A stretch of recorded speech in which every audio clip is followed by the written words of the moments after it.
Mon anxiété est grande pour notre peuple. Je désire le bien-être de leur âme. Enseigne-leur les paroles d'Ésaïe.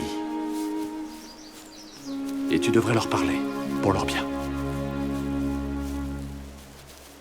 Le Seigneur m'a montré que ceux qui étaient à Jérusalem, d'où nous sommes venus, ont été tués ou emmenés captifs.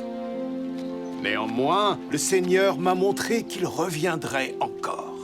Et il sera miséricordieux envers eux, de sorte que lorsqu'ils parviendront à la connaissance de leur Rédempteur, ils seront de nouveau rassemblés dans les pays de leur héritage. Et il y a beaucoup de choses qui ont été dites par Ésaïe qui peuvent vous être appliquées, parce que vous êtes de la maison d'Israël. Car le Seigneur Dieu accomplira les alliances qu'il a faites avec ses enfants. Et voilà pourquoi le prophète a écrit ces choses.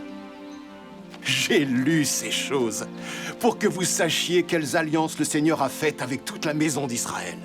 Je sais que vous savez que notre chair doit dépérir et mourir. Néanmoins, dans notre corps, nous verrons Dieu. Je ne comprends pas. Comment peut-on voir Dieu dans notre corps alors que notre chair va dépérir et mourir?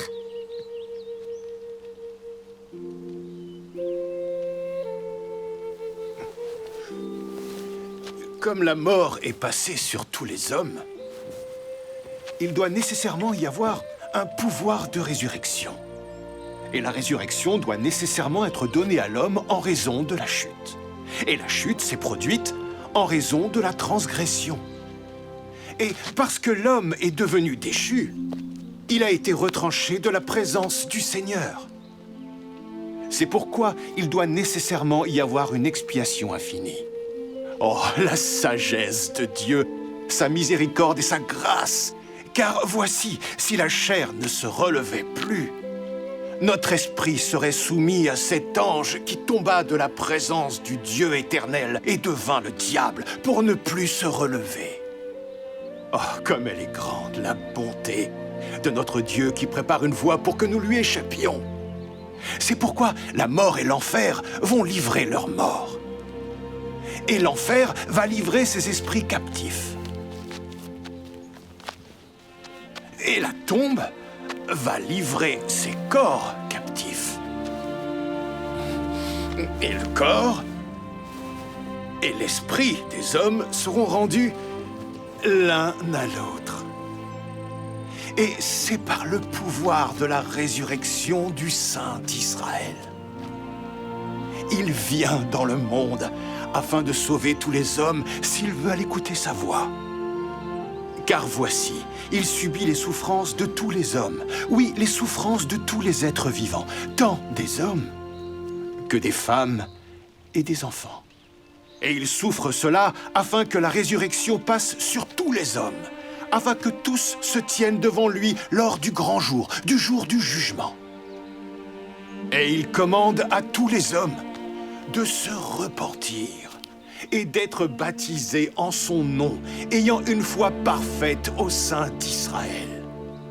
Sinon, ils ne peuvent être sauvés dans le royaume de Dieu. Malheur à tous ceux qui meurent dans leurs péchés, car ils retourneront à Dieu et verront sa face et resteront dans leurs péchés. Souvenez-vous, l'affection de la chair, c'est la mort, et l'affection de l'esprit, c'est la vie éternelle. Je voudrais vous parler davantage, mais demain, je vous annoncerai le reste de mes paroles. Amen. Amen.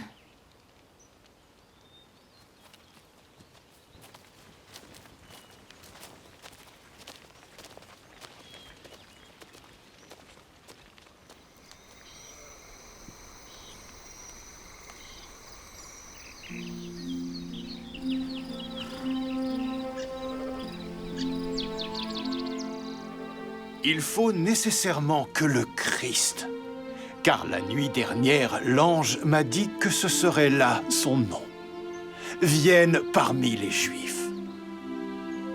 Mais ceux qui sont à Jérusalem roidiront le coup contre lui pour qu'il soit crucifié.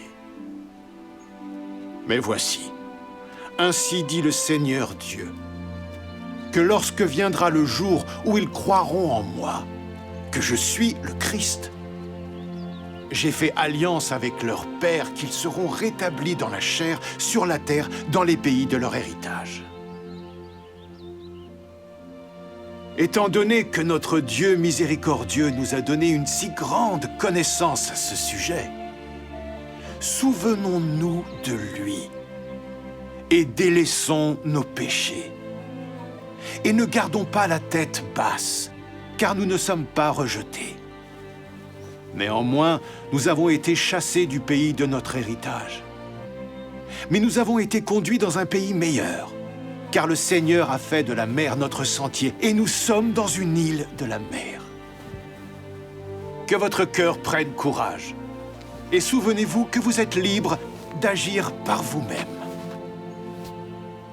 de choisir le chemin de la mort éternelle, ou le chemin de la vie éternelle.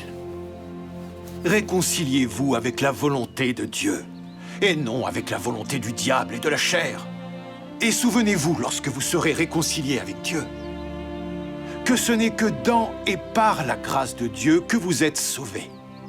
C'est pourquoi, puisse Dieu vous relever de la mort par le pouvoir de la résurrection, et aussi de la mort éternelle par le pouvoir de l'expiation, afin que vous soyez reçus dans le royaume éternel de Dieu, afin que vous le louiez par la grâce divine.